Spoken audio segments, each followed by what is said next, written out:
Bu! Siema, mam nadzieję, że mnie kojarzycie. Ja jestem Diabeł. Słuchajcie, jest mega ważne info.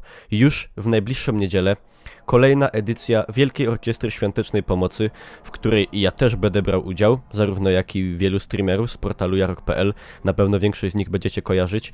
I już w najbliższą niedzielę od godziny 10 rano do godziny 10 wieczór, czyli 12 godzin, będziemy robić gry, zabawy, generalnie wygłupiać się w szczytnym celu, a wszystko to będzie streamowane tutaj właśnie na tym jarokowym kanale na portalu Hitbox TV. Oczywiście link podrzucam wam w opisie.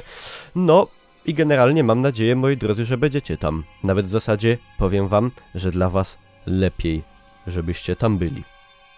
No, mam nadzieję, że wszystko zrozumieliście, także będę tam ja, będzie wielu innych streamerów. Najbliższa niedziela od 10 rano do 10 wieczór nadajemy z Pałacu Kultury. Byćcie, to ważne.